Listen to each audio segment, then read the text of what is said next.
269. Muy bien, amigos, ya lo estamos viendo. Hay alerta en la costa peruana por la confirmación de casos de gripe aviar, en esta oportunidad en lobos marinos. Hay 500 lobos marinos que han fallecido y se han hecho las pruebas y 3 de ellos han dado la confirmación para gripe aviar. ¿Cómo podemos hacer frente a esta problemática? Pues vamos a conversar con Carlos Calvo, él es médico veterinario zootecnista, a quien ya saludamos. ¿Cómo está, señor Calvo? Muy buenas tardes. Buenas tardes, ¿qué tal? Mucho gusto. Muy bien, muchísimas gracias por estar aquí, sobre todo poder compartir con la población este tema que ya es de bastante preocupación, porque vemos que en el litoral están apareciendo lobos marinos muertos. Sin embargo, no sabemos también cómo es que prontamente de tener aves silvestres, aves de corral también, que bueno, muertos por la gripe aviar, ahora pasó rápidamente al lobo marino. ¿Cómo es ese vector de contagio? Sí, bueno, en primer lugar, tengamos en cuenta que la gran mayoría de las enfermedades infecciosas que tenemos los humanos, más del 80%, provienen de los animales. Ujú. Y de los animales, la gran parte de ellos proviene de los animales silvestres. Entonces, cada evento en el cual una persona tiene contacto con un animal silvestre, ya sea aparentemente sano o enfermo, es un riesgo de transmisión de enfermedad. En este caso, nos estamos enfrentando a la gripe aviar, ¿no? A la AH5N1. Y en este caso, la ruta conocida es de aves hacia mamíferos, ¿no? Que ya lo hemos visto ahorita en los lobos marinos y lo estamos viendo posiblemente en los humanos, es decir, de ave a humano. Ya lo hemos visto en otras partes del mundo que también sucede, hay un contagio de ave a humano. Lo novedoso, o mejor dicho, lo que podría venir en un futuro, por ejemplo, sería la transmisión entre mamíferos, ¿no? Ya sea entre los mismos lobos marinos o esperemos que no llegue pronto entre humanos, ¿no? Claro, por eso le consultaba. Primero, bueno, se detectaron en aves silvestres, luego tuvimos la confirmación que pasaron a aves de corral, para que también ya se haya confirmado que esto ha habido el paso, ¿no? A los lobos marinos, también en Huancayo, un león, un zoológico ha muerto precisamente, se ha hecho la confirmación de que también ha sido por gripe aviar, palomas. ¿Cómo pasa? ¿Cómo pasa a los mamíferos? ¿También porque por la ingesta? ¿Cómo se da esto? Sí, la ruta más común de transmisión de los virus de influenza en general es por el contacto directo, ¿no? El contacto directo con secreciones o a través de, por ejemplo, un estornudo o de las secreciones que pueden quedarse en el ambiente. Pero tengamos en cuenta que en el ambiente, ya sea en el agua, en la arena, la supervivencia del virus es corta, ¿no? Que puede ser desde unos minutos a un par de horas. Entonces, el contacto directo es la vía más probable de contagio. Por eso es que no debemos acercarnos a ningún animal silvestre que pueda aparentar estar sano también, porque el que un animal sea positivo a H5N1 no determina que tenga la enfermedad necesariamente. Y lo mismo pasa con las personas. Muchas personas podrían ser positivas a distintos tipos de virus, pero no desarrollar la enfermedad, ¿no? Ujú. Claro, eso lo que usted señala es de mamíferos o de animales a humanos, pero le consultaba de animales a animales, ¿no? Sabemos las aves silvestres, ahora pasaron a los lobos marinos, entonces por eso le consultaba. ¿Ha habido de repente una ingesta? Porque Ah, es el sí. medio de convivencia, ¿no?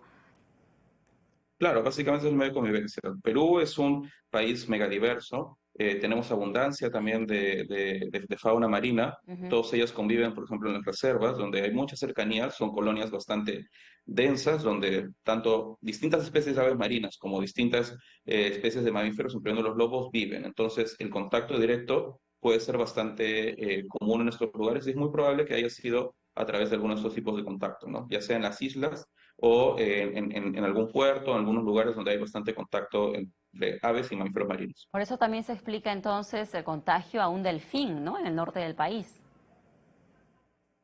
Claro, tengamos en cuenta que lo que sucede muchas veces en el mar es que hay, nuestro principal recurso es la anchoveta, ¿no? Y la anchoveta forma grandes cardúmenes y esos cardúmenes también son aprovechados por múltiples animales, ¿no? Tienes aves en el aire, por debajo del mar vienen los lobos, los delfines, y por ejemplo, en mi opinión, este sería un lugar de contagio de enfermedades, ¿no? De manera natural.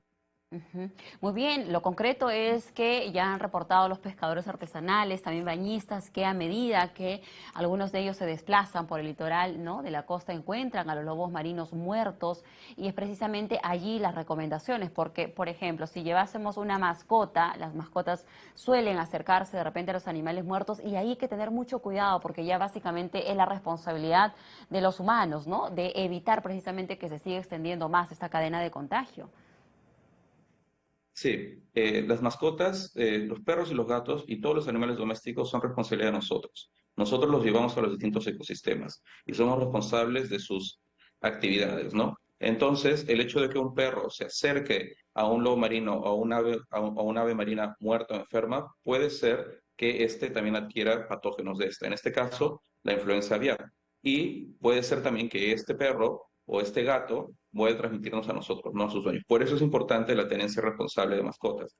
Al llevar a una mascota a la playa, no dejarlo suelto, tenerlo con la correa, tener las vacunas y las parasitaciones al día. Lo mismo con los gatos no deben estar fuera de las casas, deben estar dentro, que es algo que se debe promover para poder tener mejor salud de nosotros en casa y de nuestras mascotas.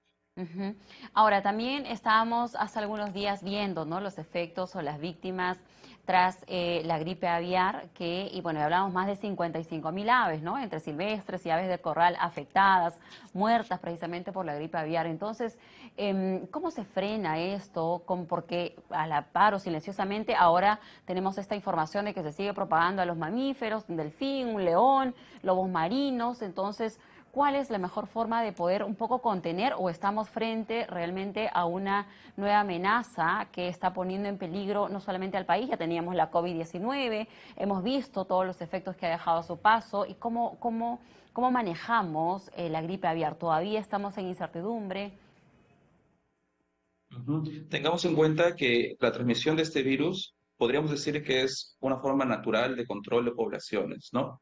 La cosa es cuando empieza a influenciar en nuestra economía, por ejemplo, en la agricultura, ¿no? Que suceda que se transmita en las aves silvestres y en la fauna silvestre es completamente normal. Van a haber animales que van a morir, van a animales que van a sobrevivir. Es la selección natural. Lo que podemos hacer nosotros las personas es evitar que este virus mute, por ejemplo.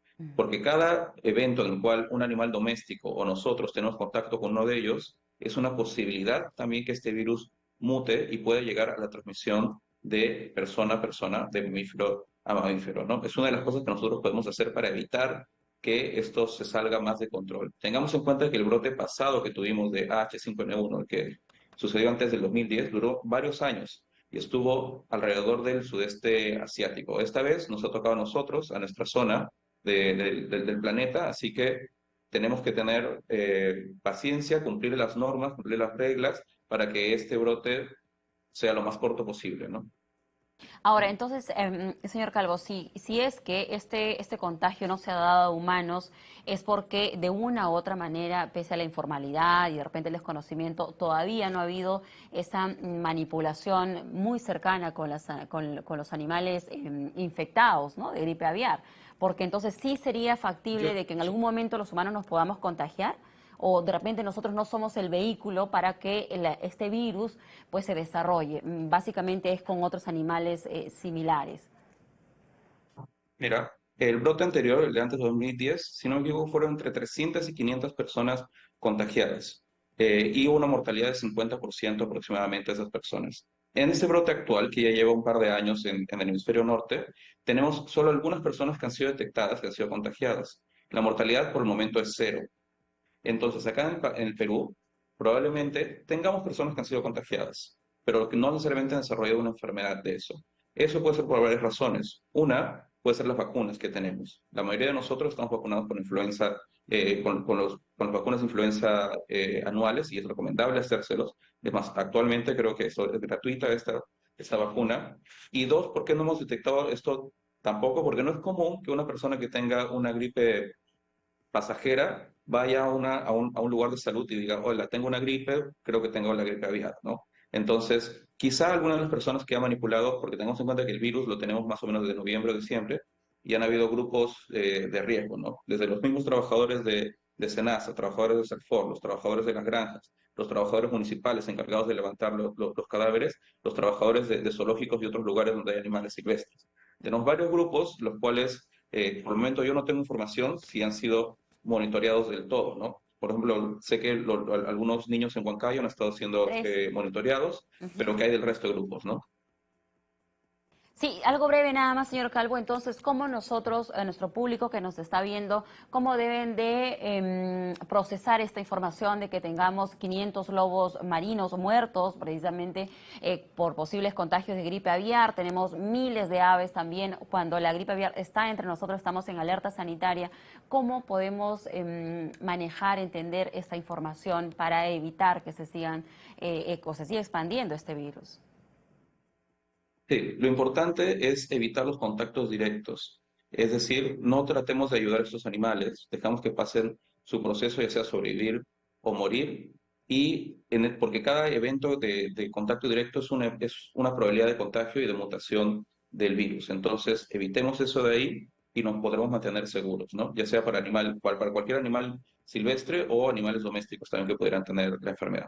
Muy bien, muchísimas gracias y hay que estar atentos también a esto valioso que usted nos compartía, que todavía no haya de repente estos casos de gripe aviar en humanos, es porque estamos muchos vacunados con la influenza, de ahí la importancia también de reforzar, ¿no? nuestro calendario de vacunas de manera anual, no solamente en nuestros niños, sino también los adultos mayores, hay que protegerlos y sobre todo es que si hay algún síntoma también prontamente ir a reportarlo a una posta de salud para poder detectar si es que realmente estamos a una influenza habitual o finalmente esto relacionado a la H5N1.